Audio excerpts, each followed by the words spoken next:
చెప్తున్నా, మీరు గమనించండి. ఎవరైతే అత్తామామలకు చేస్తారో వారు తప్పక దీవించబడతారు. హల్లెలూయా, గట్టిగా చెప్దాం హల్లెలూయా, హల్లెలూయా. ఈ సందర్భంలో ఒక చిన్న మాట నేను చెప్పాలని ఆలోచన కలిగి ఉన్నాను. మేము రీసెంట్గా మా పిన్ని చనిపోయింది. ఒక వారం అవుతుంది చనిపోయి. ఆమె హాస్పిటల్లో ఉండి సడన్గా చనిపోయింది. చనిపోయిన తర్వాత మేము ఆ ఊరికి పోయినాం. రక్షించబడ్డ వాళ్ళం నేనొకరిని, మా కుటుంబాల్లో రక్షించబడ్డవాన్ని నేనొకరిని, ఆమెనే, ఇద్దరమే. నేను ఆమెనే, ఇద్దరమే. నేను సేవకుడినైనాని చాలా మురిసిపోయేది ఆమె. చాలా అంటే చాలా మురిసిపోయేది. నేను సేవకుడినైనా అని, సేవ చేస్తున్నానని చాలా మురిసిపోయేది. నా గురించి చాలా మందికి చెప్పేది. అయితే మొన్న రీసెంట్గా చనిపోయింది. చనిపోయినప్పుడు ఆమె గురించి ఇచ్చినటువంటి సాక్ష్యం ఏంటిది తెలుసా? ఇల్లు, చర్చి తప్ప వేరే ప్రపంచం ఆమెకు తెలియదు. ఆ గ్రామంలో ఇచ్చినటువంటి సాక్ష్యం ఏంటిదంటే, ఆమెకు ఇల్లు, చర్చి తప్ప వేరే ప్రపంచం తెలియదు ఆమెకి. వస్తే చర్చికి లేదా ఇంటికి.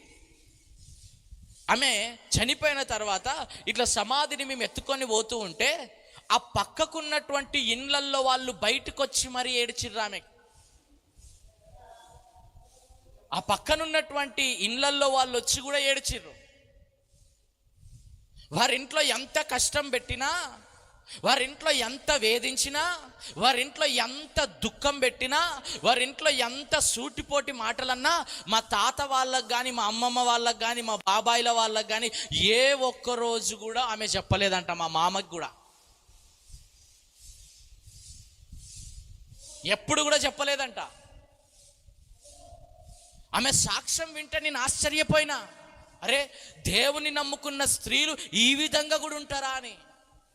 మనం ఏం చేస్తాం, కొంచెం ఇంట్లో అల్లరి కాగానే మన అన్నని పిలుస్తాం, తమ్ముని పిలుస్తాం, అందరిని పిలిచి పంచాదులు వేస్తాం. కానీ ఆ స్త్రీ ఏం చేసింది తెలుసా? నా దేవుడే మారుస్తాడని చెప్పి, ఆ ఇంటి వారిని మారుస్తాడని చెప్పి ఈమె ఏం చేసింది తెలుసా?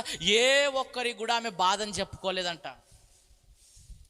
ఏ ఒక్కరికి కూడా ఆమె బాధను విన్నవించుకోలేదు. ఏ ఒక్కరికి కూడా ఆమె యొక్క బాధను, వేదన ఎంత అనుభవించిందో అంత వేదనను కూడా ఎప్పుడు కూడా కక్కలేదు. మా ముందు, మా మామ ముందు కానీ, మా పిన్ని వాళ్ళ ముందు కానీ, మా బాబాయ్ వాళ్ళ ముందు కానీ, మా తాత ముందు కానీ, మా అమ్మమ్మ ముందు కానీ, ఎవరి ముందు కూడా ఆమె చెప్పడానికి ఇష్టపడలేదు.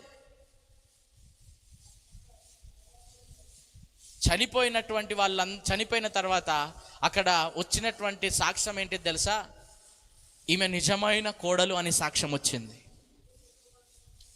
వాళ్ళు ఎంత దుఃఖ పెట్టినా, ఎంత శోధించినా, ఎంత అది చేసినా ఈమె ప్రార్థన ఆపలేదంట.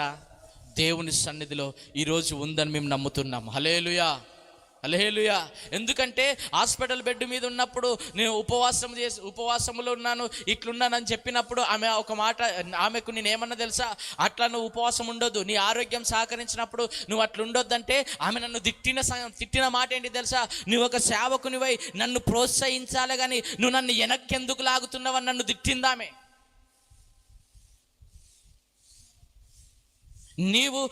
నీవు వేరే విధమైనటువంటి మనుషులు మాట్లాడుతున్నట్టు మాట్లాడొద్దు. నువ్వు నా ఆత్మను బలపరిచే విధంగా ఉండాలి కానీ నీవు నన్ను ఆత్మలో వెనక్కి లాగేటట్లుగా, విశ్వాసంలో వెనక్కి లాగేటట్లుగా నువ్వు నాతో కలిసి ఉండొద్దు అని ఆమె నాతో మాట్లాడింది హాస్పిటల్ బెడ్ మీద ఉన్నప్పుడు. హల్లెలూయా, హల్లెలూయా, హల్లెలూయా. ఎందుకు నేను ఈ మాట చెప్తున్నా అంటే, ఆమె అంత మంచి సాక్ష్యం సంపాదించింది ఆ ఊర్లో. అంత బలమైన సాక్ష్యమును సంపాదించింది ఊర్లో. అంత బలమైన సాక్ష్యమును ఆ వెళ్తున్నప్పుడు ఆ ఊర్లో ఉన్నటువంటి ఏడువని మనిషి లేరండి. ఆమెను చూసి ఏడువని మనిషి లేరు.